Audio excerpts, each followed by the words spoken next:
I will only say, I think given the challenge of the portal and how many new coaches and players we have, I think finding a way in a short window to meld all of those personalities and expectations together, I think is going to take great leadership. And I think Scott can do that. I know he's working hard on that. That's going to be really critical because, a team full of talent isn't necessarily a team. And so taking talented individuals and creating and melding a team, I would think is going to be critically important to him and for him, and I think he's focused on that. Welcome to the Go Big Redcast, the Husker Fan Sports Show.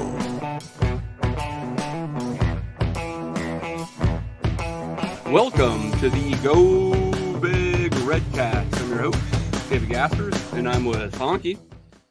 It's a fall season. I can't wait, man. Not much more than that. Let's get to playing some football and get away from all the media talk and everything, and let's get to some football. Thank God we had media days. That's right. Also with Mac. Mac? Well, let's just go straight to questions. That's not very professional of you, Mac. I'm also with Boomer. I'm just busy working on our new media partners and looking out for expansion opportunities for this podcast, Dave. So I'm busy checking some Miami podcasts as we speak. So move on. So Miami is a good option. We'll see. Also with Redcast, Rob. I'm just looking to get the season started, get some fire going. Wins. That's all we need to do is just win. I don't care about any of the other stuff. I don't care about opening statements. Win. All right. Well, we aren't big on opening statements here in Nebraska, nor is Scott Frost. But we did have Big Ten Media Days, and I'm sure we'll be talking about that at length, Honky. Just kind of revving up here season 2 of the Redcast, right? Season 2, season 7, season whatever the heck we are. I don't know what it is anymore. But you called it season 7. Is that right? Well, so the very first season was us just doing the spring ball of 2017. Interesting math, yeah. And then we started season 2 in the 2017 season, 2018, 2019, 2021, 22 was the 7th season. Shockingly enough there. Anywho. And that's a magic number. Yes. Upcoming shows here. First off, we have on Monday night another fan forum. This one with Amy Devon. She was one of our Huskers on the Huskers show, and she's a super fan in Big Sky Country. And then on Wednesday, a week from tonight, mark your calendars at 8 p.m., Brett Ciancia, Pick 6 previews. We'll talk about all things Husker football, conference football, national stuff. As always, the hillvarsity.com/subscribe. Use promo code REDCAST and get $10 off at checkout. Nice. Alumni Hall, 2 Lincoln locations, downtown 1120 P Street, and their new one at South Point Pavilions, right behind Barnes & Noble. And FSC Edge. If you're looking for a new job, go to www.jobs@fscedge.com. And last but not least, Smack and Smooch, custom shirts and specialty items. Check them out. Their QR code there at Smack and Smooch, Facebook and Twitter. So, I guess what yesterday was Media Days. Woo! That was nothing to talk about, right? Yeah, I guess not. Scott Frost had some interesting, not interesting opening comments. He did answer questions for about 45 minutes, 35 with local media, 10 with national. But he forewent. How was the proper correct term there? Forego. Thank you, Mac. The opening comments. Honk, you have any clips on that? Yeah, here, let's watch it so everyone understands, what we saw or didn't see. Coach, would you like to begin with an opening statement? No, let's go to questions. All right, hot day. Well, let's go. Let's question. Anyone with questions for Coach Frost? Hands up. There's no way that here we go.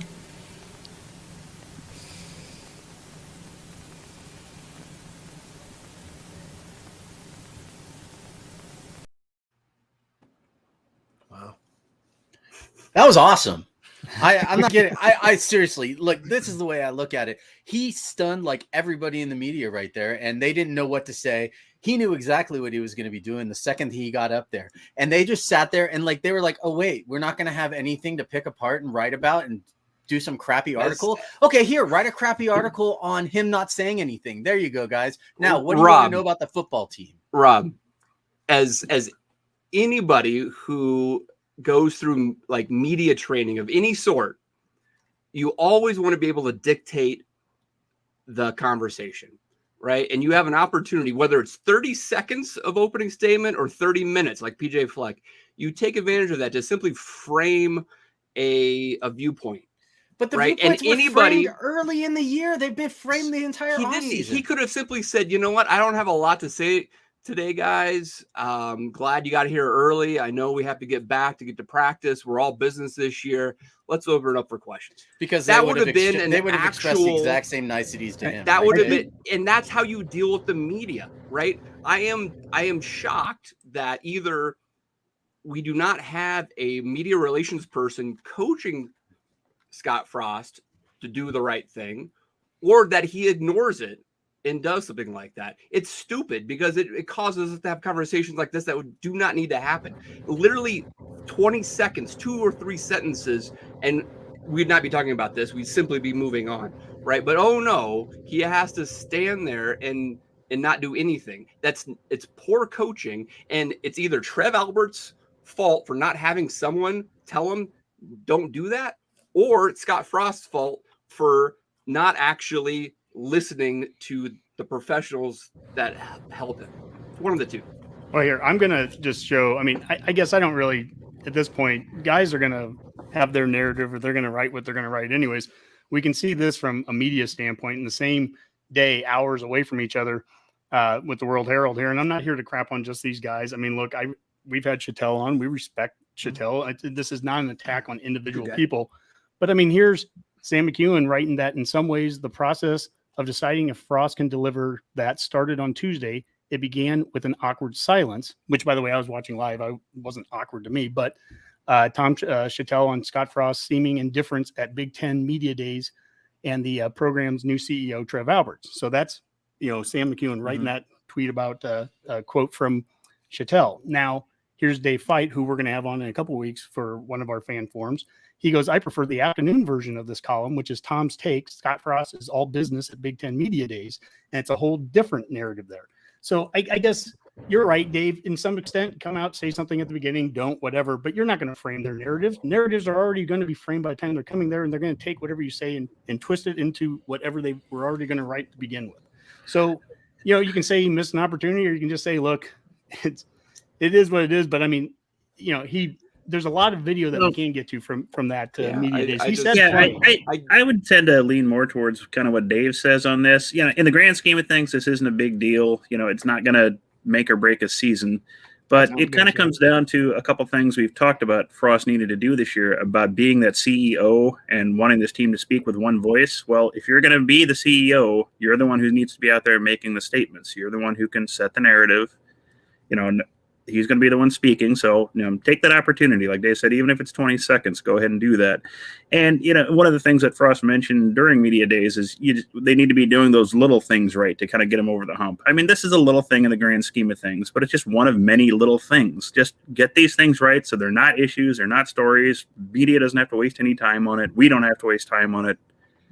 Be done with it. That's, it's those little things they need to just catch on. Now, it's probably something he can hopefully learn to deal with, This is his first year, that CEO type role as a head coach, but it's the kind of thing he has to learn to do. That's just my approach on it. So, yeah, I kind of land more on Honky's thing. It didn't even really register with me at all. And at the end of the day, there's nothing to be said. Everybody knows and going into his 5th year, we've lost a ton of games. What am I going to say? Oh, we've had a really good offseason. And I know you could say that, and I understand that. I understand what you're saying, Dave, about just take the opportunity to say that little bit.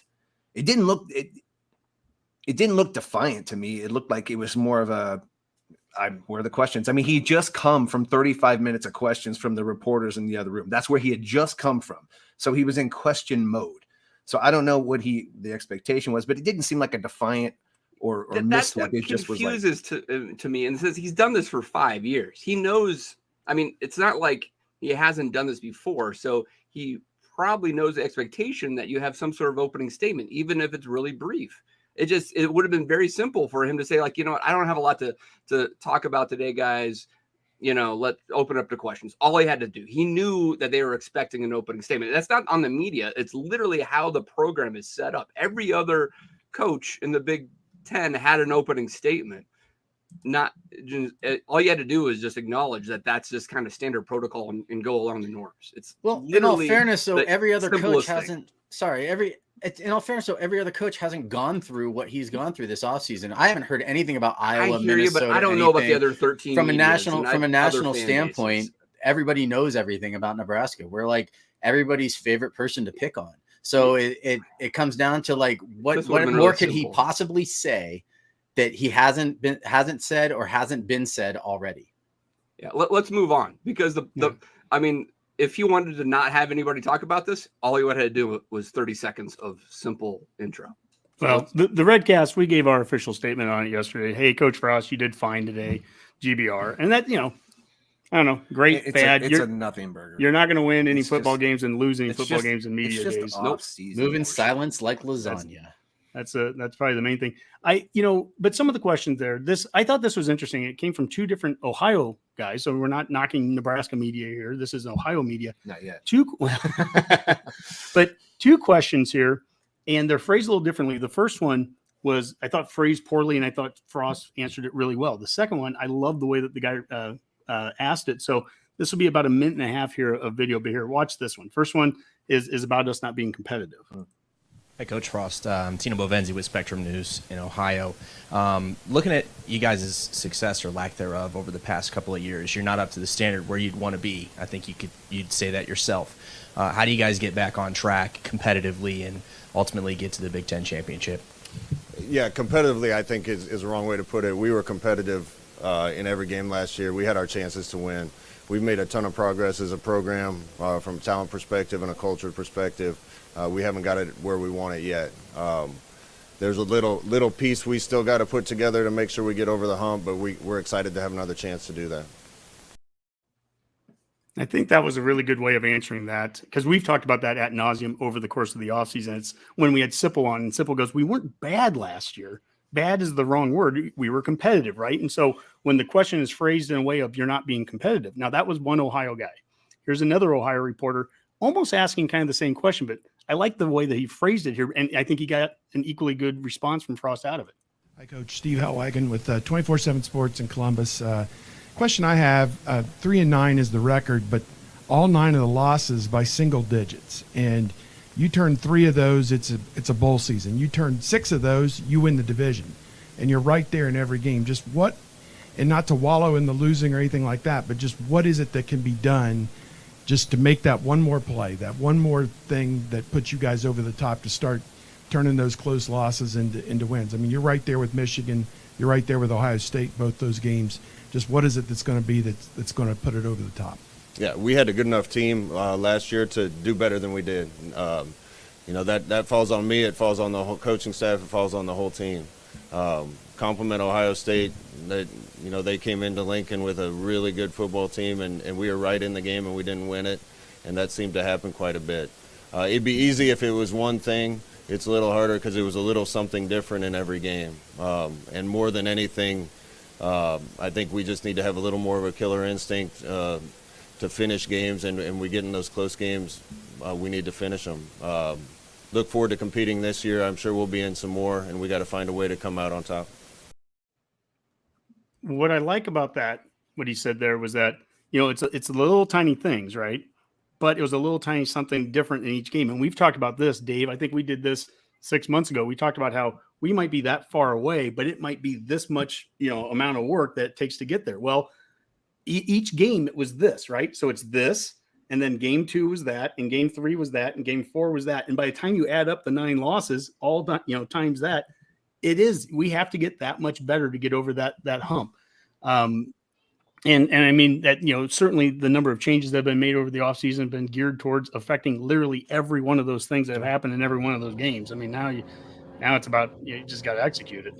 Yeah, that's something I kind of thought about, though, when he made that statement that it's just a little thing, little things that needed to be changed. I mean, we made some very drastic changes in this offseason. We completely, retooled the offensive coaching staff. Special teams had to be retooled for what seems like, the ungodly, amount of time.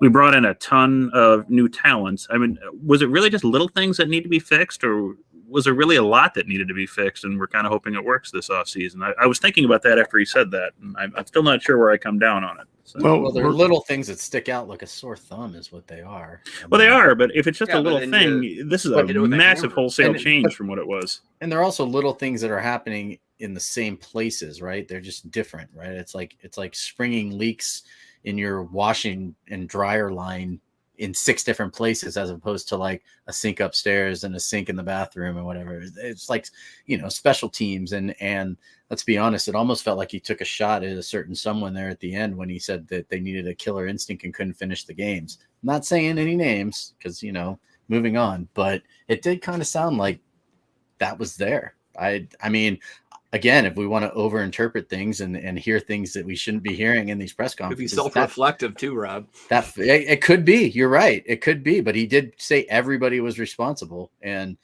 let's just say that, certain someone really did have a hard time finishing games at the end. So, well, and it is little things in each game, right?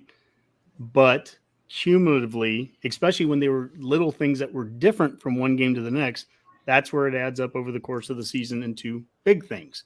And that does require a lot of changes. You need to, one game your kicker's okay, but the next game you can't hit anything. And one game your punter is kicking it off the side of his foot for 9 yards against Michigan State. So you put the other punter in, he kicks it to the wrong side. And then the next week, the first punter kicks it 84 yards against Northwestern, right? I mean, it's not enough to say, well, our punting sucked. It sucked in that game. And those are the games that hurt us that time.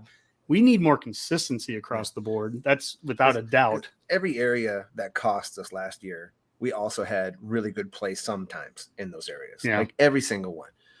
Yeah, it's why I've defended Martinez so many times, is that, the mistakes at the wrong times, but boy, he also got us into really good spots that, you needed. Right. And so the point is we just need more consistency out of that quarterback position from start to finish. We need more consistency out of the running back position from start to finish.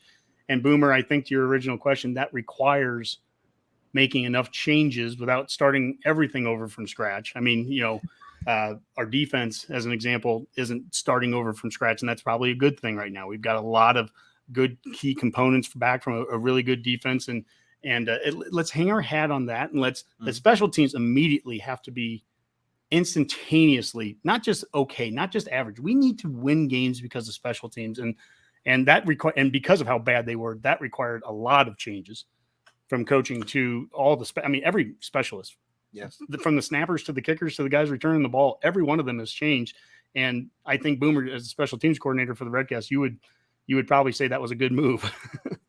Well, yeah, although we've done this about every year, we've tried something new on special teams. Eventually, something's bound to work, right? I mean, the law of averages says eventually something's going to work. As special teams coordinator, if you take the approach that we took 2 years ago with the analyst, a year ago with the split assistant coach / coordinator, or what we have now with Bush, I mean, just from your professional special teams experience here, I mean, which approach would you most want to take? Well, I like, as long as you have someone dedicated to it, regardless of what position it is. And I think you also need buy-in, especially from the head coach, and really every position coach needs to buy into special teams. They have to stress how important it is for all their players.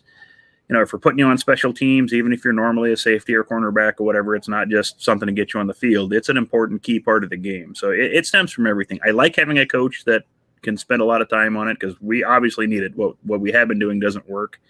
And I do hope that Frost is taking this opportunity as the CEO to spend more time with it and stress the importance of it to the entire team, because it is something that's important. We brought up how Urban Meyer, many times stressed how important it was and played a big role in it, as a head coach, and it worked for them. And I think that's what you should model yourself off here too. So. For a little while and then go on probation, but I get you. Well, there's that, but yeah.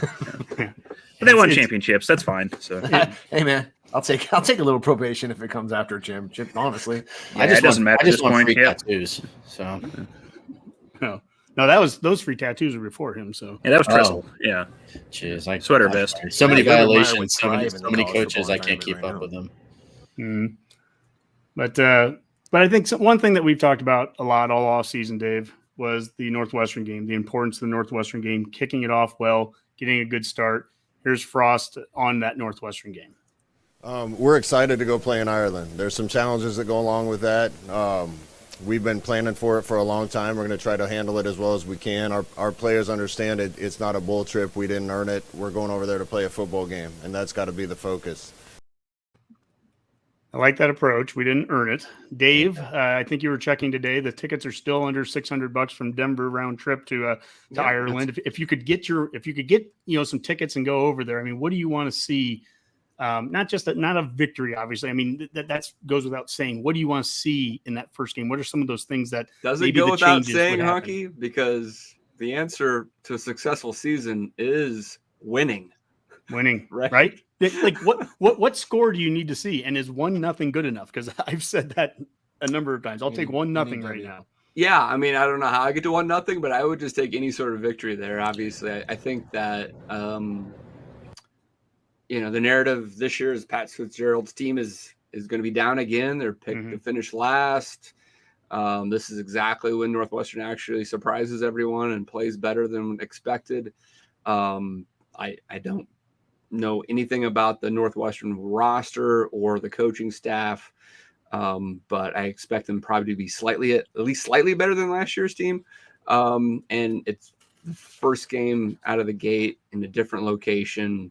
You just got to go out and win the game, right? No one's going to care after that. I think I heard that didn't Northwestern has like the least returning production in the entire Big Ten, didn't I? Well, they had no production last year. So. Well, that's true. You can't return anything you don't have. Oh my God, no, that's funny. But I mean, isn't that it? So I mean, I hear what you're saying, we can Dave. look that up, but I think that's probably right. Yeah, but Dave, it's due to the COVID situation in the sense that a bunch of players probably would have. Maybe you come back, you're delaying your graduation year, et cetera. But if you're at Northwestern and you're ready to move on with your career and you're not going to play football after college, you're ready to take that, internship at a bank or whatever and start making hundreds of thousands of dollars a year, right? And working production for a drama company. Yeah. Whatever. Well, Brett Ciancia, Pick Six, who we'll have on next week, his Big 12 or Big 10 West, he has Northwestern 7th there. Dave, when we talked with Dave Bartu, the college football matrix guy, about a month and a half ago, they're extremely down on Northwestern. I mean, like this is a clear win. And part of me, I mean, look, Nebraska needs to cancel all that noise out no matter what. I don't care if we're playing a 12-0 team or an 0-12 team. You're 3-9 coming off of last year. Like there's nobody we don't. If we beat Northwestern, I say then we don't come back and look past North Dakota. You don't look past anybody right now. But like, doesn't it partially kind of scare the hell out of you that they are so poorly looked upon Northwestern right now? I mean, this is clearly the number 7 team, blah blah blah in the West. I'm like, oh geez, I wish they were. I wish they were ranked first right now. I honestly do. Their ranking gives me no comfort whatsoever. None. No. Yeah. Just for fun, Northwestern, according to Bill Connolly, is returning 65% of their production from last year, overall. So, which actually puts them right in the middle for the Big Ten. They're actually higher than us, oddly enough. So, Illinois is bottom though. So there's there's the. Do we get to bring the Big 12 production with us though? Like if you added. Oh, that's true. You get to bring Casey and. Yeah. I don't know if it's factored in. I'm just curious how they do those stats with the transfer portal. You kind of have to. You probably have to manipulate those a little bit. I don't know. That's hard. I mean, O'Shawn, you're bringing his defensive stats and sacks and all that, and you're bringing what Casey did. That's tough. But we had kind of talking about some of the media access that we were talking about at the beginning. We had fans that were sitting there saying, "Gosh, I wish we would get more access from practice and more plays." Well, Pat Fitzgerald literally said the same thing. He's like, "I hope." He was asked a question by some Nebraska reporter, and he's like, "I hope you show as much as you want on the internet. You post everything you can, Husker media, because I'd love to watch that too." And the reality is, I mean, he was answering a question about like how do you prepare for a team like Nebraska that has all that change, right. and that's tough for them on their front. You know, If we come out, it's nearly impossible to defend. we need to come out in the odd front. Or the even front, or whatever it is. Whatever they would have. Both at the same time. Yeah. How confusing. No can defense. At the same time, we need to shift from a 3 to a 4 and just really screw them up. Well, some of the narrative, at least, is that, are we on the same page? Is this coach is Whipple and Frost on the same page? Is Frost and Trev, blah, blah, blah. Well, we heard that audio at the very beginning of Trev talking about the team and, what do you say, that a team full of talent is not a team. I wanted to play this short piece from Frost because this sounds almost identical to what Trev said. And maybe that's a good sign, too, that they are at least on the same talking points. Lockstep. Casey's one of many transfers we brought in. Really excited about the talent we added to the football team. But talent doesn't win games. We got to become a football team, and part of that's integrating the new players with the old and making sure we're one team playing together. So, at the very least, I think that they're in lockstep with that kind of approach there. We brought in a ton of talent. We know that the transfer portal has done things to make the team, work it over. But, at some point, it's the leadership. How do you get all those guys to work together? And a team full of talent is not a team. So that's what fall camp is about. Yeah, that's really the challenge of this whole year. It's not just the players, it's also that coaching staff. You have so many new figures on that, and how does it all mesh together? And they know it has to work this year. Not only for the coaching staff, but for a lot of the players that are probably, that are probably here for that 1 year and looking to maybe go pro after that. So there's a lot of people that know this year counts, and there's going to be a lot of pressure on everyone to try to make it work. And that'll be one of the big challenges of that CEO role for Frost, to try to make all this mesh in a hurry. So we'll see if it can be done. Well, one of the consistent things, though, and that's kind of in some ways like these off-season interviews that we've been doing, like, one of the consistent things that I've heard out of all these kids is that, they could sit there and do the coach speak back and forth, say, oh yeah, we have great chemistry, but they're all talking, they all say it in different ways. Like one of the guys was saying how, guys would show up in the defensive room and all of a sudden, like, everyone's just getting along. They're hanging out. They're friends. There's like, everybody seems to know each other. Like they've known each other their whole lives. And hopefully that's true, because that's the sort of chemistry that makes the team play well together, right? And understanding the playbook and the defense, at least that's going to be consistent on that side of the ball because Chins is still there. And the offense, who knows? Yes, Whipple has not historically been successful his first year anywhere he's gone, but hopefully with a combination of what's that? Going to change this year. But hopefully awesome. with a combination of consistency with Frost, being one way and Whipple being the other. I'm going to just be positive on it, and hopefully they're on the same page. They do have some talent on both sides of the ball, especially on the offenses they brought in, that, a lot of these guys, it's just football. You know what I mean? And hopefully they can come out there and just play some football, and they can work it out against Northwestern, and then come in and play Oklahoma at 3-0. That's, to me, that's... Yeah, that is one thing, Rob. We've always talked about, this team needing kind of time and a runway to do it. This season, you're never going to get a better runway than this with Hydrox and the two Mulkey brothers to open up.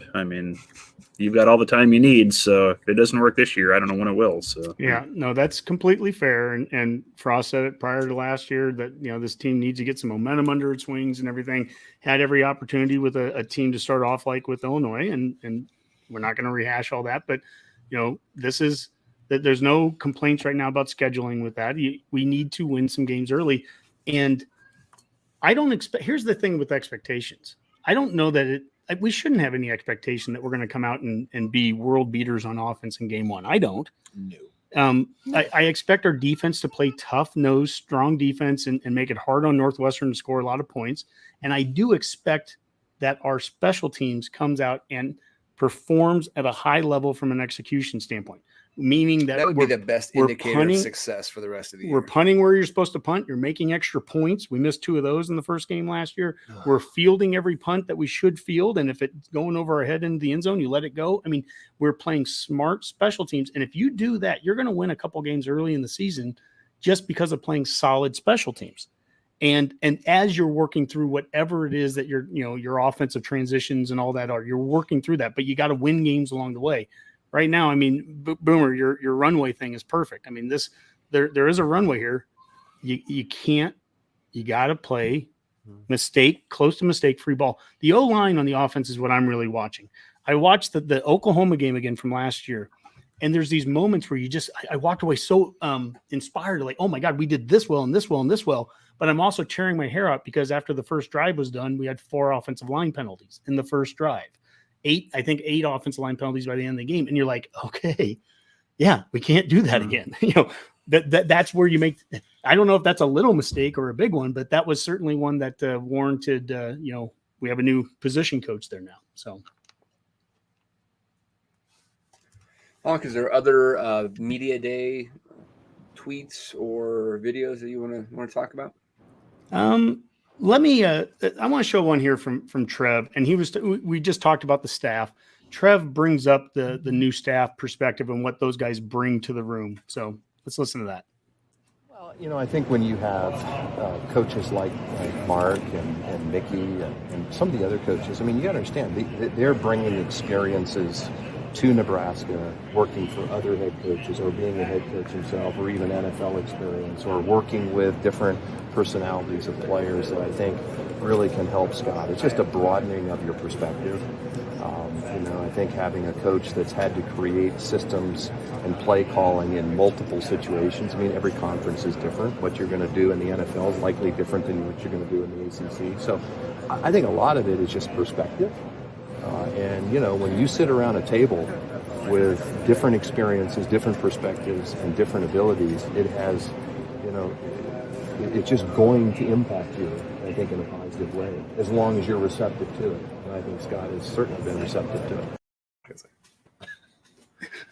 Mac was watching that, and the first thing he goes, "Man, that's a lot of bald guys in the background." So I thought the so same serious. thing, It's like, Mac. what I'm like, it was wow. interesting. It's Yeah. like Midnight Oil doing the interview. They're all PJ Fleck fans. Yeah, the PJ Fleck Appreciation Conference was there. Goodness, Yeah. no. The beds are Terrifying. burning. Hey, Coach, how do we sleep while our beds are burning? How's the world turning? Dave, You got to give it back, Rob. That's why.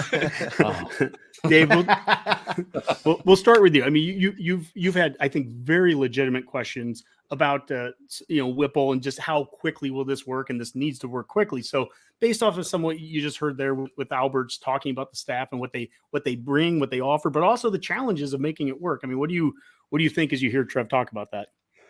Yeah, I mean, it's legit. I mean, I think Whipple has a pretty good track record after year 3 or so.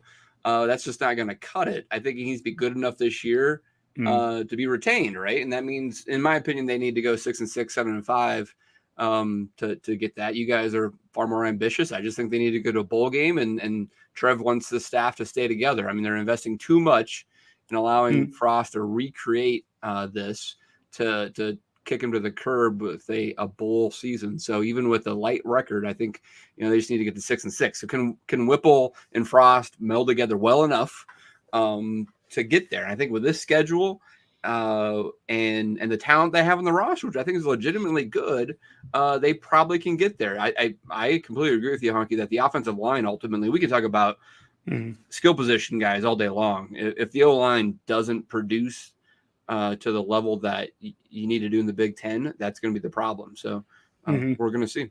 Yeah, and if there is a point of, we talked about silence earlier, but Trev using silence, he was asked that question about the wins and how many wins, and he's like, I'm not going there. I'm not going to give you that we need to win 6 or 6. He's not going to get himself backed into that kind of corner. But it was, I think essentially we all know what we need to see, and so and that can be different things. Rob will be disappointed with that 10-2 season because we're going to go 15-0. I get it, Dave. You want 6-6, and everything. The point is, at the end of the day, we still all need to see the same things. In fact, Mac and I were talking before this. We're going to watch the Northwestern game together, and we already know at halftime what we want to see, whether we're up or down. I mean, it's kind of the same thing with Illinois last year when we were at halftime. We're like, everything we wanted to see, we didn't. It didn't matter what the score was. It didn't matter if we could come back and win. It was like, how did we not do? How are we doing these things sloppily? We need to stop saying sloppy football. And so that's me, just Amen. beating the dead horse over and over again. I think that pretty much takes care of media days. at least from what we had here. Is there any questions right now from any of the Redcasters that we want to do before we get into the next parts? There haven't been a whole lot of questions tonight. A lot of them have been statements, mostly just kind of supporting the Frost approach on the press conference. That he was in a hurry, had a plane to catch, which is true. Plenty of time to talk. The season goes on. I like that, Marcus. You could have said that. Hey guys, I got a plane to catch. Yeah, that would have been a questions. I agree. Boom. I applaud Frost for not saying anything. The media is going to take something and run with it. Don't feed him. Well, I mean, they're going to take him not saying anything and running with it too. So just control the narrative when you can. But then others, it's like if Frost is winning, his media outings wouldn't be talked about, and that is true. So, I mean, winning solves a whole lot of problems, and I think in fact, you could argue that he did control the narrative. He gave some little no comment whatsoever, and that is the lead story. So that's like I said before, it's like a nothing burger. So he didn't give me anything. Well, some of the best practices we've ever done. Teams really hungry. Mac, the best chemistry we've ever had. Mac, I agree. He didn't need to. He shouldn't have said that. Great offseason, but he didn't need to say that. I totally agree with you. When I was listening to Trev in that interview clip that Honky only thing I was thinking about, I never even thought about the question that Honky asked me. I just winged that. All I was thinking about was would we have expected Trev to stand up in the middle of that press conference and not say anything? Yeah, no, but you wouldn't have. You would have expected Trev to say something, right? But they're different. They're different for sure. But I mean, a head coach has to be a media guy, don't they? No, not at all. And I think is there a head coach that is not? Is Nick Saban a media guy? The coaches have to. He would have an opening statement. Yeah, he had an opening statement. I'm pretty sure it is. Yeah, because they're very good. I would have an opening statement too if I was Alabama. Hey, so we had another awesome recruiting class. NIL's going great. I bet he had it when he went 6-6 too. Things are going super well here. Just the way it works. I have no problems. I would too. I mean, okay, and I've been trying to say this too, is that Benning said something too, and it was interesting. And normally, I haven't been agreeing with everything that he's been saying in the mornings, and I have been trying to listen to it, just kind of get a feel for what some other people are out there thinking. And he's a former player, and he's like, I've known Scott now for 30 plus years. And he's like, what he did yesterday is exactly what I would have expected of him from day one. He's always seemed like he's kind of been forced up there with these, pre-speeches, and everyone just picks him apart. This year, he did exactly what I expected of him. And Mac, you listen to that show, so that's kind of what he said, right? Mm-hmm. And it was and he's like, this is exactly how I expected, would have expected him to be acting for the last 5 years if he could. So it's almost like, and he's like, he just wants to be coaching football. He doesn't want to be standing up there talking about all this. He wants to put the results on the field. Well, sure, but nobody's buying stock. So it's not like he has to give a report. All right. Especially not you, Dave. It's all going to be it's all going to be answered come Ireland and come season. I mean, at the end of the day, that's going to be Northwestern. Skippy. Nobody talks about it. We lose Northwestern. Still nobody talks about it. We're just going to fire him. So it's like, if they lose to Northwestern, I do hope they fire him. So yeah, I'm sure some of the local whiskey distilleries are hiring, so he'll be fine. Yeah, it's just it's going to be about the play. So, anywho, the next thing, I guess, and let me switch over here to not scarlet colored glasses, scoring explosion, and the offensive breakdown. Dave, is that it's the start of fall camp now, and so we can get a little deeper now into talking about offense, talking about defense, talking about the actual team is practicing, and so they kicked off the fall camp today. You started seeing photos out there on Twitter. The guys are running around in half pads. And Thank God. They're not walking. They have fixed a lot of things right now. I mean, it's day one. All's right with the world. So, I'm happy to actually talk about practice. I haven't actually seen any of the video, but I'm sure they're running very fast. Yes.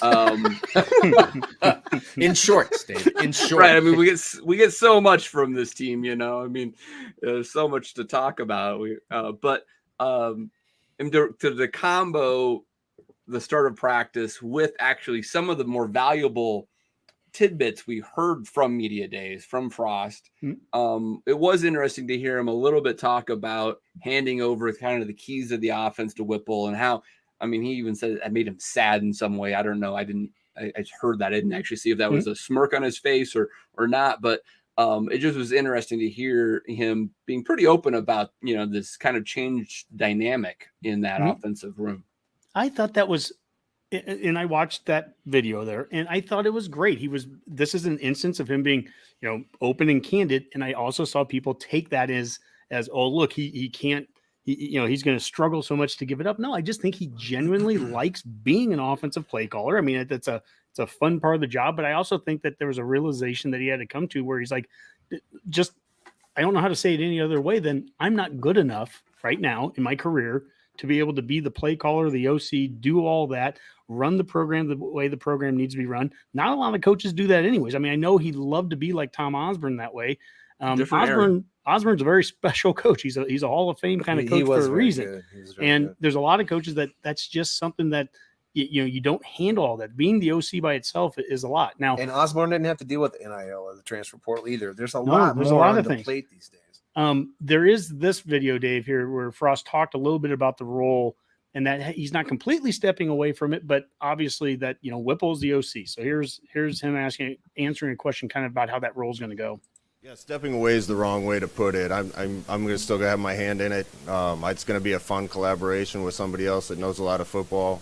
When I'm not around the offense, I'm going to be able to trust him to take care of it so I can do other things. And I'm looking forward to having a little more of that role, but still being involved a lot. And think about that. When we talked with Michael Severe, we asked that question a couple months ago, and it was what about having the best of the offense from Frost and Whipple, and you bring it together and you kind of create the best of all worlds there, and then but then Whipple calls it, and Severe's response was, he's like, I'm not into fusion cooking and everything. And I get where he's coming from. I still think, me personally, I think that we would miss an opportunity this last offseason if we didn't have the minds of Whipple and Frost working together. It sounds like they were trying to get some terminology together that would make some transition easier for players and everything. But Whipple needs to be the man on Saturday. But Frost, absolutely, all offseason in terms of getting the scheme and the X's and O's together, he can play a role in that. He can play a role from Sunday to Friday, getting a game plan together. But what he needs to let Whipple be Whipple on Saturday is my opinion of how you really use the OC role. Maybe there's a good poll out here where you could ask, like, what's the over under of the first, when do we see the first designed QB run play call, right? Is it like the first drive, second drive, third drive, fourth drive, right? Because I mean that would indicate that's Frost's hand still on the overall the playbook, and not necessarily the play calling, but some part of the game strategy, right? Because I don't think you'd see that out of a Whipple offense. You're saying if we see a design run from the quarterback, that's a Frost call? Is that what, I'm just trying to. I wouldn't say a call. I mean, I would say that Whipple still maybe made that call, but like in the strategy of the game and the general playbook, that'd still be a Frost play. Gotcha. Per se. The game I've watched quite a bit from last year with Pitt was just their game at Tennessee, and it's only 1 out of 12 games. I get it, but they did a little bit of everything. They did have a couple of QB runs for what it's worth. It was in the Whipple offense. It looked terrible with Pickett running it for what it was worth, but so it could be there. But yeah, I mean, Frost, I think, needs to be very careful in a game. There's a part where you need to be in collaboration with the OC. I mean, and I'm thinking 2-3 plays ahead. Hey, we're at the 30-yard line and it's 2nd and 6. We need to at least get 3 yards to make it 3rd and 3. And then if we get 2, then we can talk about, you could be thinking ahead and talking with the OC, but that's another thing. That's a whole different thing than, again, I hate to bring up the Illinois game last year, but hey, they came out in a 4-man front. I'm taking the headset back from the OC and I'm calling plays. That's the stuff we said all offseason, that you brought Whipple in not to get into that stuff. So I want Whipple and Frost absolutely to be on the same page. I want Frost. I have no problem with his fingerprints being all over what the offense looks like. I think he's a great offensive designer and he can work with Whipple on that. I think they can work lockstep the entire week creating the game plan, but you hit Saturday, you got to trust your coach to run that game plan and do it then, and not the fear is of him taking that over. That's the thing that Frost has to stay out of. Well, that's definitely going to be a challenge this year. I mean, Frost does like the offense, and this is a season where we've said it. He probably is coaching for a future here. I mean, so that is going to be. I mean, what happens the first time there is a scenario where the offense isn't performing the way we quite want? Or that crunch time in a game like we've had last year when it's late in the game and we have to score. Is he going to be able to let that go? That's going to be a big part of the storyline this year too. Is he able to do that? Does he trust Whipple to call the plays when it needs to? And whether we'll see it or not, I don't know, but I'll be interested to see it. I mean, does he tend to call plays? Was he on the sideline last year, Pitt, or does he stay in a booth? Anyone know? I have no idea off the top of my head. I didn't watch a whole lot of Pitt football last year or any year, quite frankly, because who cares about Pitt? But that's just me. But any idea? I think he's Honky. Do you know? I think he was up in the booth last year with Pitt. Okay. Yeah, I was just curious. Anyone watching, if you happen to know, feel free to send that. All of our fans in the greater Pitt viewing area, please chime in now. So if Harrisburg, anything in the Western Pennsylvania in general, Eastern Ohio, you're probably getting the games too. So please let us know. So, Well, I'd like to see some quarterback runs after maybe we go 5 wide, and then it's just like a quarterback trap. That would be fun. Have we ever seen that, Rob? I don't know. When did we see that once? There's something, someone explained it to us once. And there's a couple of quotes right there from a couple of the guys that talked about how we don't want to see 5 wide with a quarterback running the ball, or maybe a QB sneak isn't a bad thing if it's 4th and 1 and you get under center and you do it right. I mean, I'll go down forever here. Score points, since we're talking first about downs, win games. We're talking about offense, and we can break this down more in a future show where we really get into offense more. We'll do an offense only show, but we had this depth chart and I altered it a little bit, but this was from a couple months ago. And, there's additions to this that you could do. I mean, imagine you don't see Yant on this anywhere, but I can still picture a fullback type of position. I'm not calling it the fullback. I'm just saying a 2-back spot where you have a big back and a small back in it. Ramir, they've talked a lot about where he can play some wide receivers. So how about times where we get multiple running backs on the field at one time?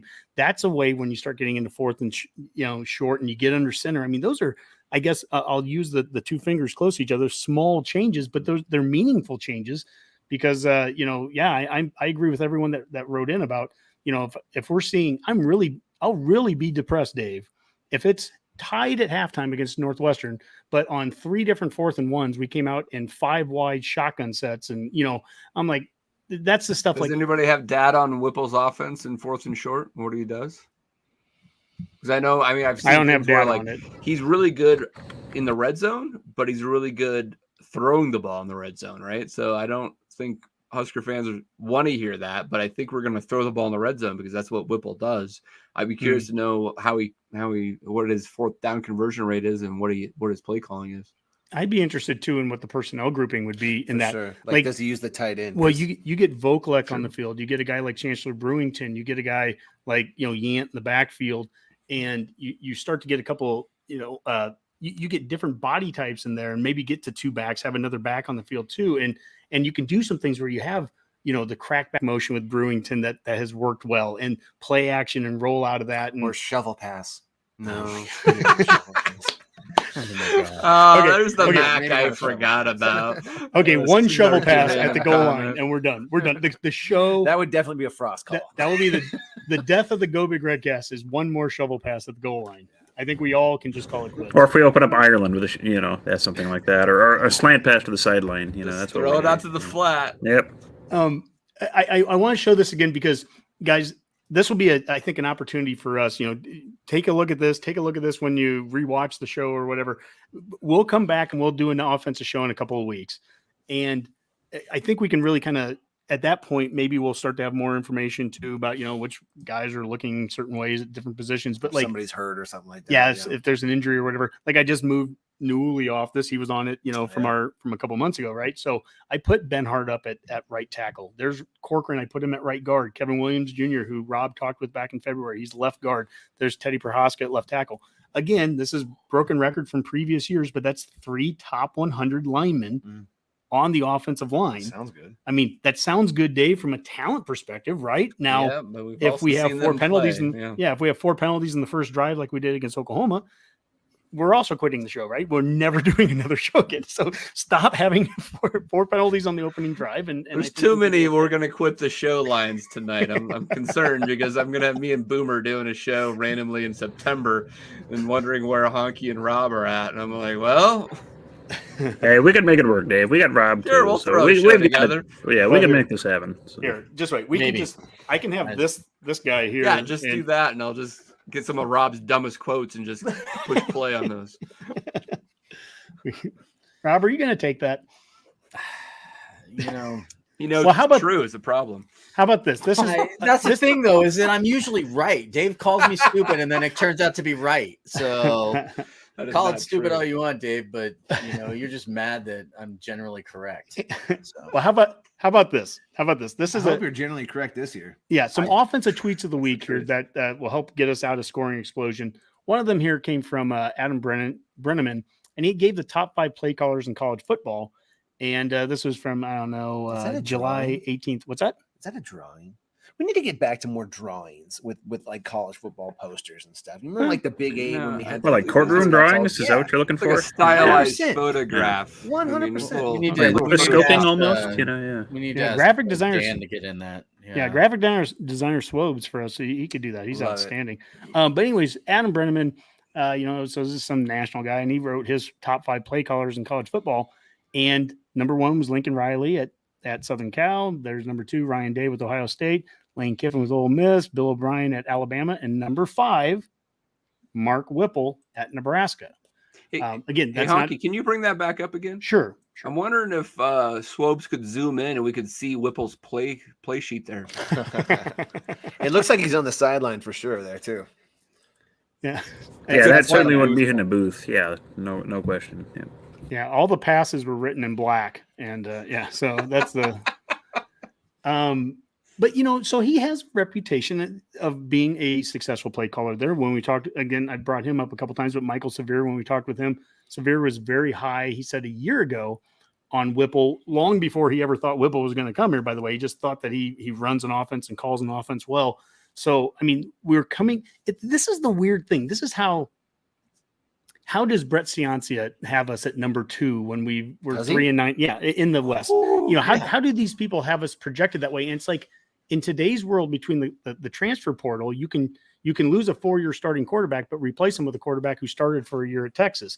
We get rid of the OC and we bring in an offensive coordinator who, at least by some people, are calling him a top 5 play caller in the country. So there are clear upgrades, and there's reasons for optimism.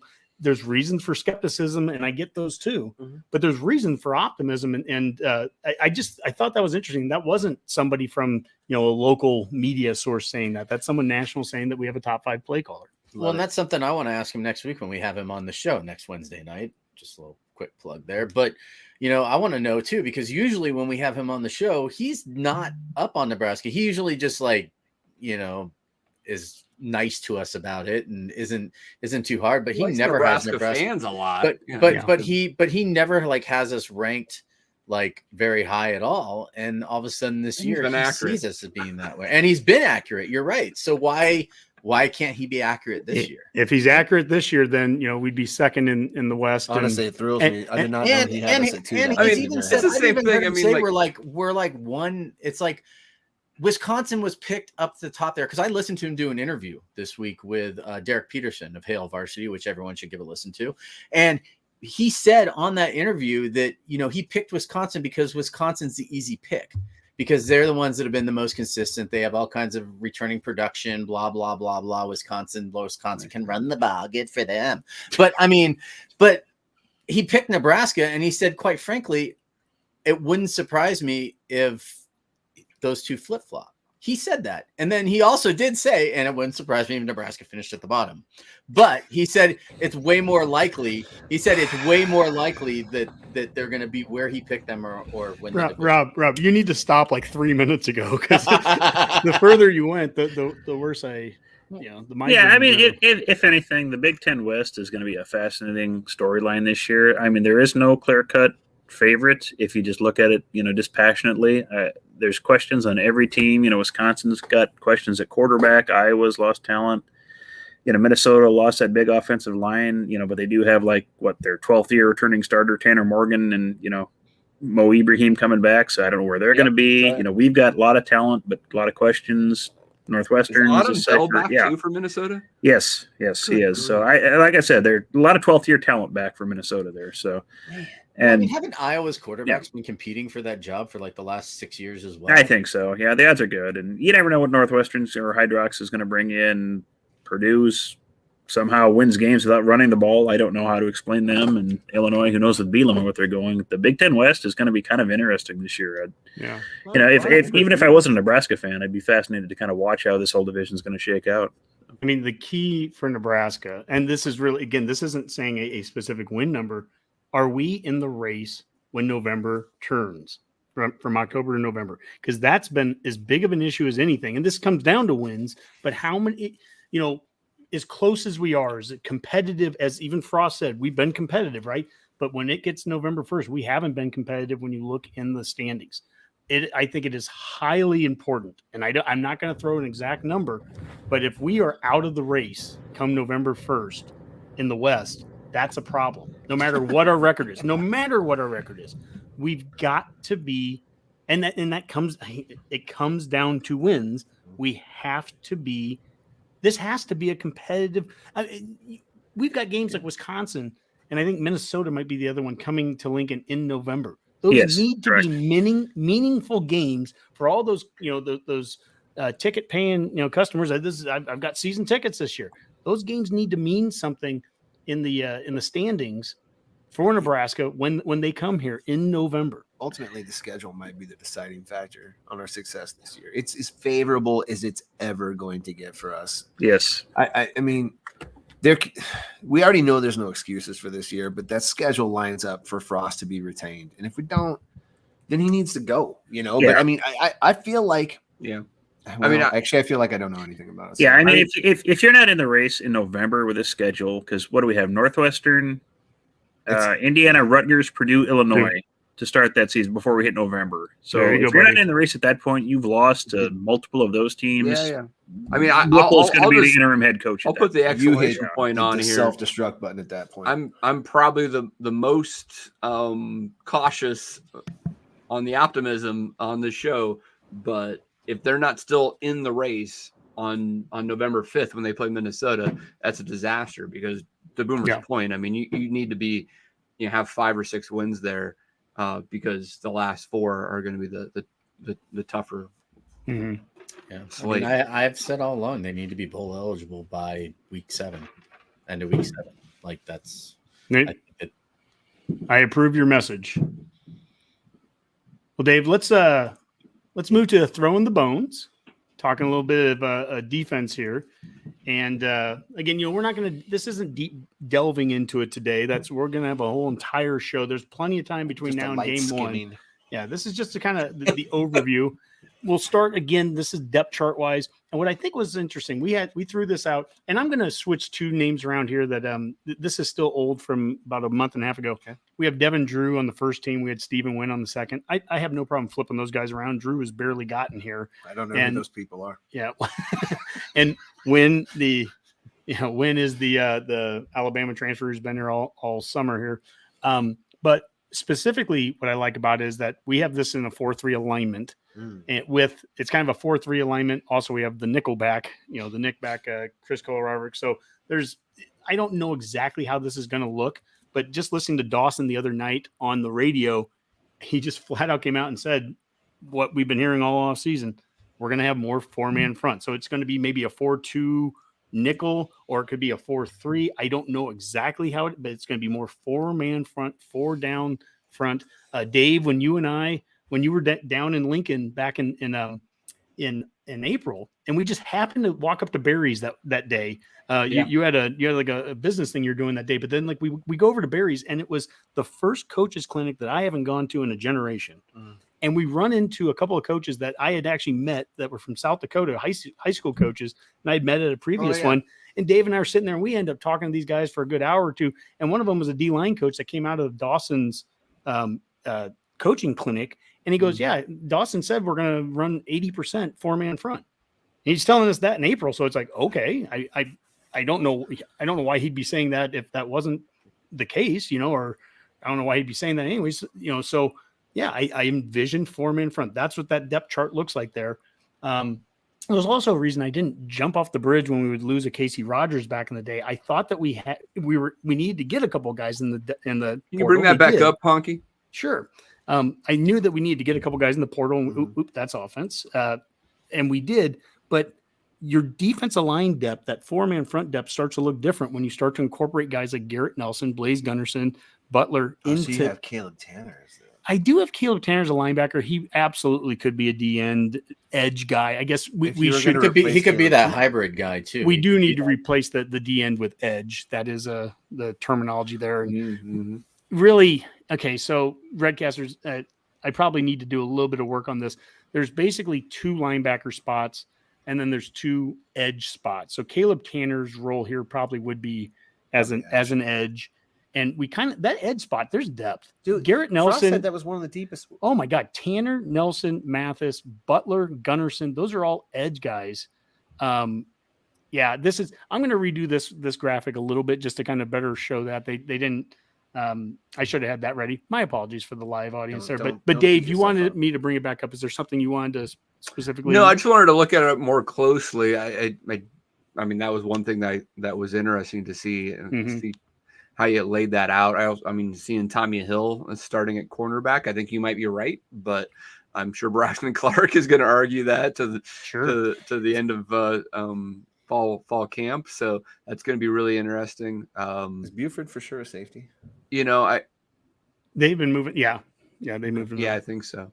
I was going to go run. I did finally get my Phil Still magazine earlier this week. And I was looking at the position rankings, which is always interesting. Nebraska is in there on a few of them in the 30s or 40s. The highest one, though, is the linebacker core. He has us 13th in the country in linebackers. Wow. I was like, wow, we haven't hit a top 15 in that magazine in a position ranking in a long time. Dave, where's that rank in the Big Ten? I don't. If you give me a few seconds, I'll run and get it. But sure. That's all right. I just wondered, how give or take. Tell you what, Dave. If you want to get it, I'm going to play a 25-second clip here from Garrett Nelson talking about his goals. Run fast, Dave. Sacks. I saw somebody has to be the Big Ten Defensive Player of the Year. So why not me? Yeah. So. I know the type of player that I am, so I want to go prove the rest of the world and also prove myself that I know who I am. We have 2 guys that just stepped away for a second. Dave finding the magazine, and Mac, you might hear him in the background. He's letting go of one of his drinks. I might have to run off for a second too, because we got a huge hailstorm coming through here. I might have to go save. Oh, my are plants. you? I'm still here, El Guapo. Greeley's about to Greeley's getting hit with some hail here, but that just for everyone here with Nelson, he just he mentioned there in that audio clip for the guys on the show that didn't hear it that his goal is to be Defensive Player of the Year, and he's like, why not? If not me, and he has lofty goals there, and I'm guessing the Phil Still, which Dave is now looking through, for us to be a top 15 linebacking core, it probably incorporates or includes guys like Nelson in it. And so again, that edge position is going to be kind of middle. It might be considered linebackers by some takes, and it's going to be D line by some takes. And that's basically what Dawson's coaching right now, anyways. D line and edge. Yeah, so I can read just a little bit out of Phil's write up. He says inside linebackers Luke Reimer and Nick Heinrich were number 1 and number 2 tacklers, and both return. Plus, outside linebacker Garrett Nelson has taken the next step and is a player to watch and the leader of the defense. And to Mac's question, ahead of us in the Big Ten would be Iowa at 8, Michigan State at 7, Wisconsin at 6. And that's it. So we're fourth. Fourth with linebackers there. Mm-hmm.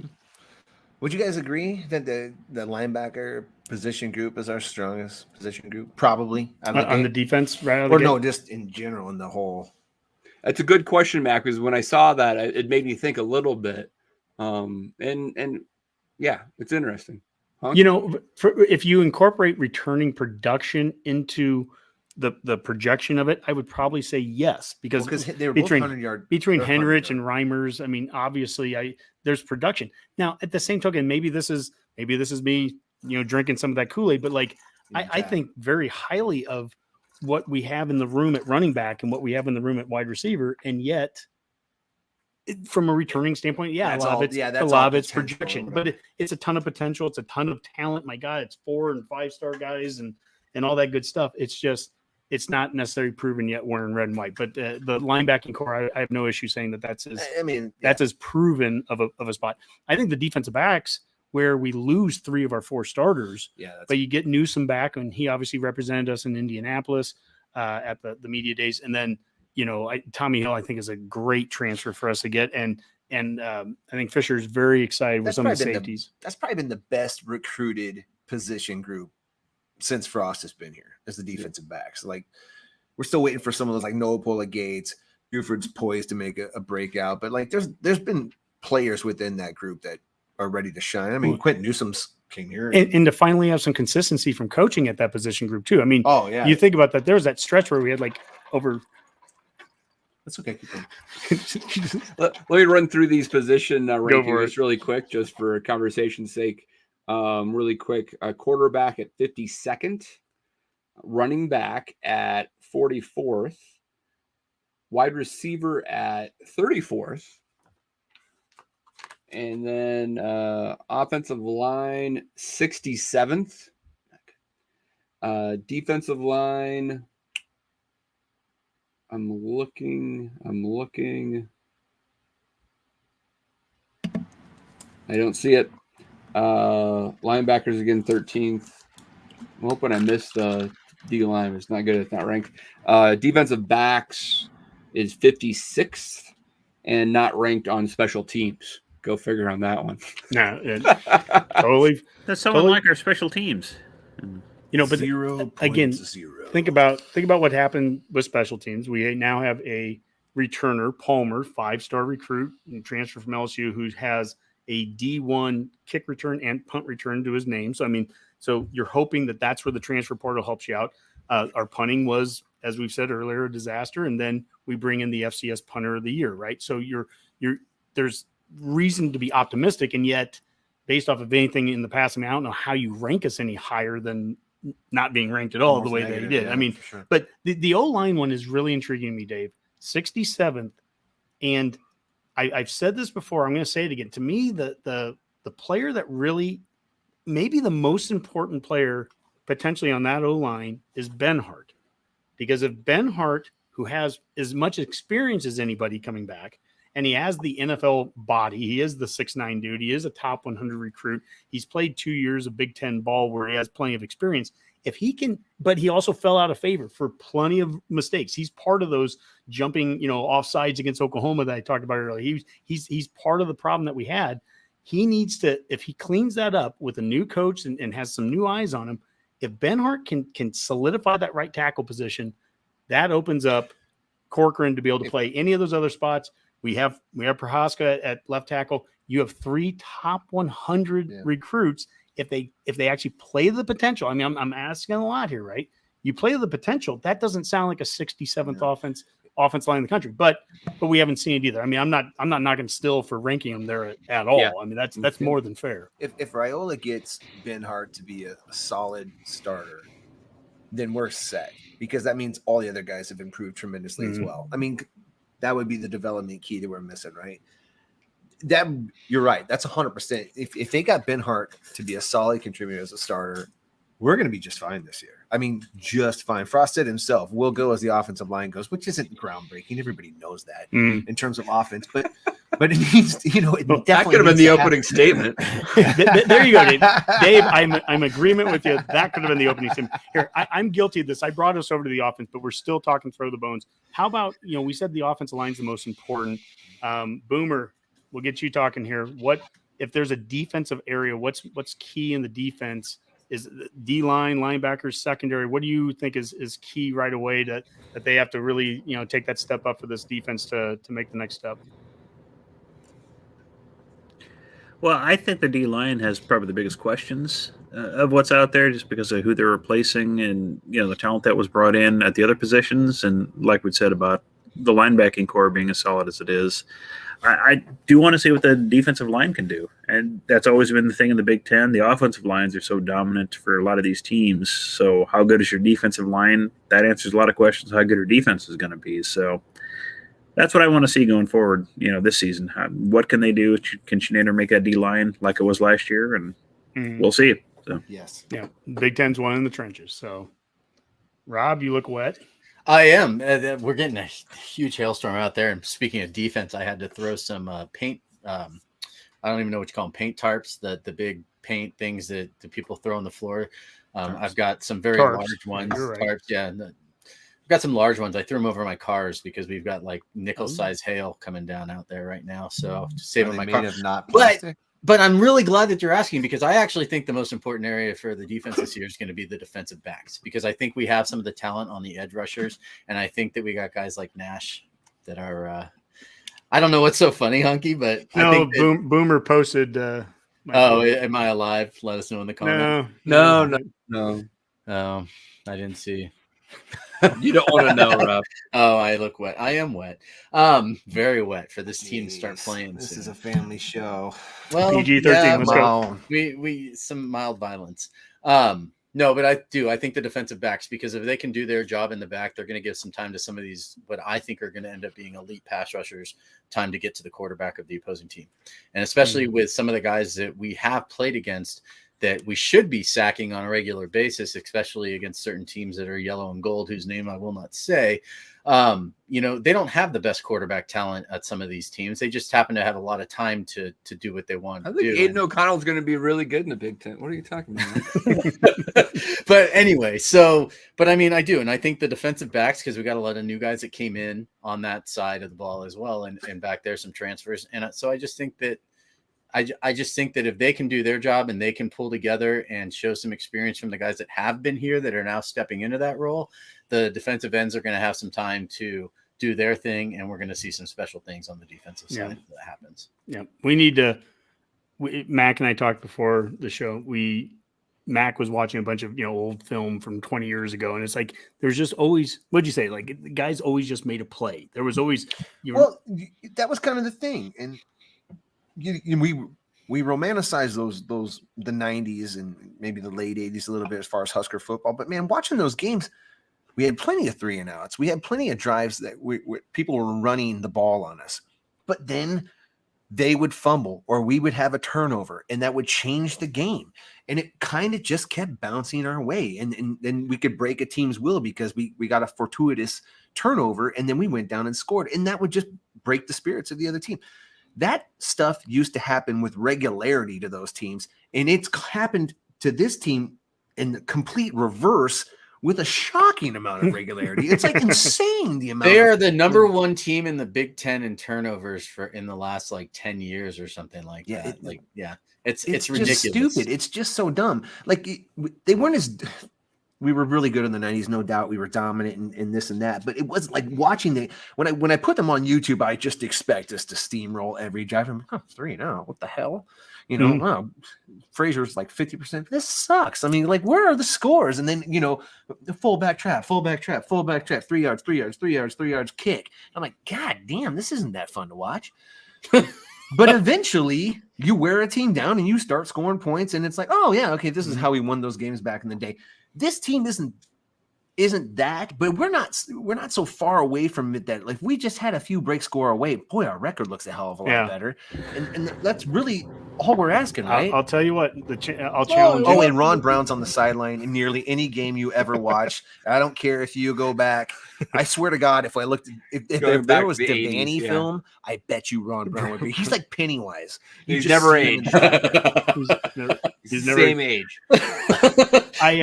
I would challenge any Redcaster out there. Watch the 1996 Nebraska K-State game, and look for Ron Brown. Look for Ron Brown. You'll find him. But also, that is the perfect example of like everything you said. It couldn't have been an uglier offense. We nothing was happening right. Yeah, it was game 4 of the Frost era, but it was defense. We made 50-yard field goals. We made multiple field goals. We blocked 2 punts in that game, and it was defense and special teams winning a game early in the season when the offense was Special struggling. teams were key. And Aaron Miles was a monster. And we took it for granted, I'm sure, as Husker fans, right? But your punter is just always going to kick a great punt, and we're going to block something and all that. That those are the things. It worked in '96. It's the stuff we need to work now. We need to have those kinds of performances out, those elements of the game, defense and special teams, to help get us through some of the natural. It is way too rose-colored glasses to sit there and think that we're just everything's going to on first snap on offense is just going to work with Whipple and all the changes. I don't think that's realistic. Hunk, maybe we could add some clarification on this comment from DPark68. There was a question in the chat about who's the number 1 center, and he says Trent Hickson, which I agree. The media seem to have rallied around Trent Hickson. I presume that they're probably on the right track there, where there's smoke, there's fire, right? Earlier we thought maybe they tried Corcoran out or whatever. And he states 15 starts in the O-line, but no time playing at center. I don't know if that's necessarily true. When Juergens was struggling, wasn't it Hickson who came in and played center a little bit at times? Yeah, or is that someone else? Hickson he's had a few snaps. I know Farniak, the younger Farniak, also played some a couple years ago. I feel Hickson played a little bit. Hickson definitely did play. I think Hickson's played some snaps. Here's the thing with this is what I like about Ben Hart taking over that right tackle spot. If it opens up Corcoran to be able to literally swing between any of the middle 3 spots, I think Hickson can be more than a solid. He can be a solid center at worst. Solid meaning you're getting the ball from the center to the quarterback in the shotgun, which and not getting blown up. Yeah, and not getting blown up and getting it consistently to the quarterback, which was an issue with Juergens in years 1 and 2, right? I think Hickson can do that right out of the gates. Okay, that's a good starting point. Corcoran can be a guy that maybe if he can be a special center, if Corcoran's that good, and I think Corcoran could be the best offensive lineman on the team. So it's literally about plugging and playing and finding the right spot for him. If he's the best center and he can dominate and do things at center, which we haven't seen yet, I'd be lying if I said I've seen it. He hasn't played that spot enough. But if he could be somebody that could start to do some elements of what Juergens did, then yeah, maybe you throw him out there at that spot. But if not, Hickson is going to give you a solid center. And then you've got Corcoran, plug him at a guard, and but it all starts with Ben Hart there. If Ben Hart can't take over that right tackle spot, you almost by default have to put Corcoran there, and you lose Corcoran's ability to swing in the inside. Didn't Frost say he could play all 5 positions today? So so that's probably it would be nice.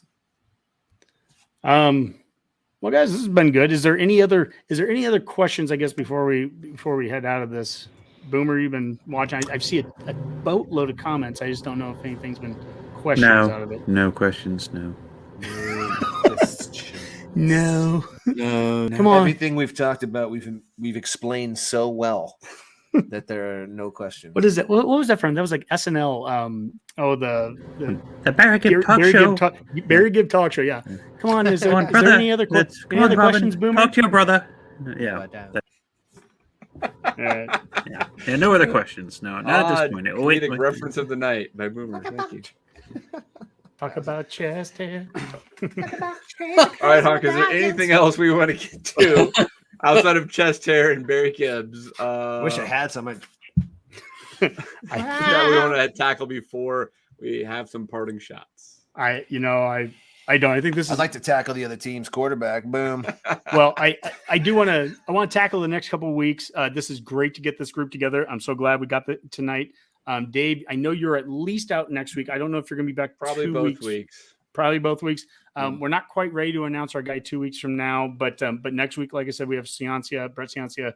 Have a couple more fan forums coming up. Go back, Fredcasters, too. Watch some of the fan forums. We just did a good one with Paul Jacobson with Husker Tapes. That was fun. Also, I'm going to retweet this one out, the week of Oklahoma week, but also rewatch that Mike Babcock one that we did a week ago. Boomer and I did with, just Nebraska Oklahoma history. I'm particularly proud of that just because that is such a meaningful tradition. It was a fun listen. All 2+ hours of it.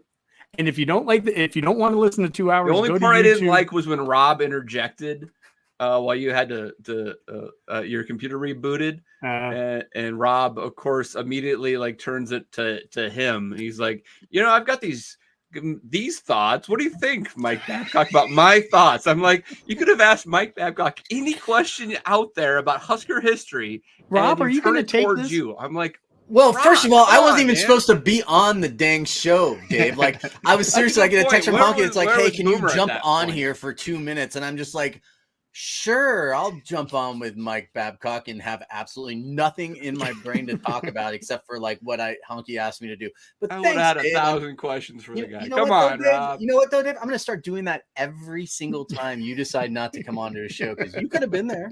You could have asked questions. No one invited me.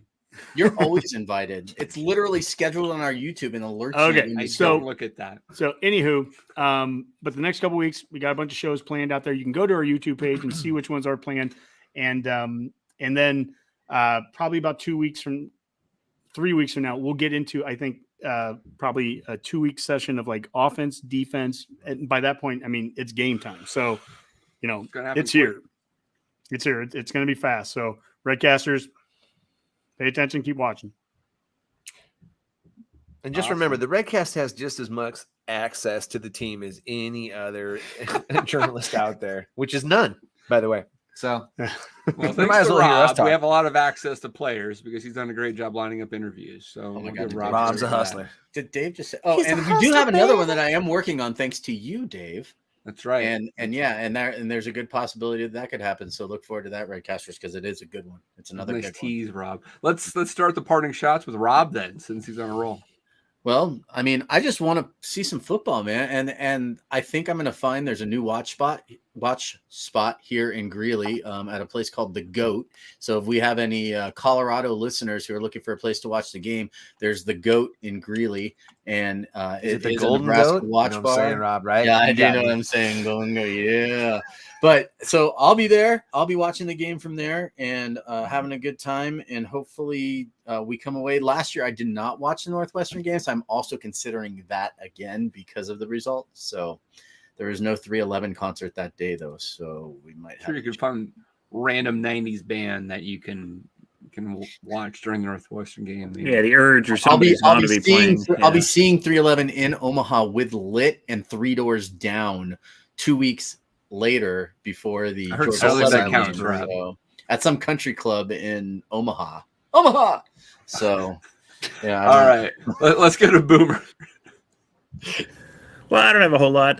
Just first off, I just wanted to give another shout out to Mike Babcock. I really enjoyed the time we had for the Oklahoma show. Like Honky said, if you haven't had a chance to listen to that, please do. It's 2 hours of just awesomeness and just fun talk about a great rivalry with Nebraska. Second, Jay Dougal was asking the drink of choice. It's again diplomats. What Honky and I were drinking with Babcock. They're nice. They're light. They're perfect for summer. Just what you want. So if you need the recipe, let me know. They're pretty basic. And, last thing is it's just kind of interesting. Just Kevin Warren in the media days this week. He does seem to be implying there's going to be more expansion of the Big Ten. So that'll be something to kind of keep a watch on. He didn't close the door on it. I don't think it's going to be immediate, but I think it's going to be coming. So it'll be something else fun to watch for. So look forward to that emergency Go Big Redcast as soon as that happens. So it seems like it's coming down the pike. So enjoy it. You're ready. Yep. All right, Mac, what do you got, man? This is still peak silly season, and I just caution. Really, the guy next to you has Nebraska's sunglasses on. Scarlet color. Enjoy it. We're undefeated. I'm as hopeful as the next guy, but I'm also as skeptical as the biggest douche out there. So, fingers crossed. Don't say that about Dave. I was talking about you, Rob. You're the 15-year-old guy. I'm just kidding. All right, Honky, get us out of here. Yeah, I shockingly, I really didn't have anything planned, but what Boomer talked about a little bit with like the conference realignment stuff. When you look at what the Pac-12 is doing right now, where supposedly they're going to break up money, where it's like Oregon and Washington get like Bad half ideas. of it, and then Stanford and Cal get most of it, and then the other 5-6 teams, whatever they're. Is it true that UCLA and USC are coming in fully vested? Fully vested. Yes. Yeah. That's horse shit. There's no way I can see Different any time. of that go. There's no way I can see any of that go wrong in the Pac-12. The way that they might split it up. So yeah, likelihood that there could be Language, some more movement. Yeah, it's all coming down to what Notre Dame does, because the Big Ten could have half the Pac-12 if it wants to. Anybody who wants to join the Pac-12 will join the Big Ten if they do. So it's just the Big Ten's waiting to see what Notre Dame wants to do and who they might poach in the ACC, and then if that doesn't work, they're taking the Pac-12. So that's what it is. It'd be cool if we could get Clemson and Notre Dame. Mm-hmm. Well, thank you so much, Redcasters. By the way, I'm looking at like 70 comments or whatever here. So thank you guys, everyone that's been following along. Yeah, it's been really cool. But take us out of here, Dave. Stay salty.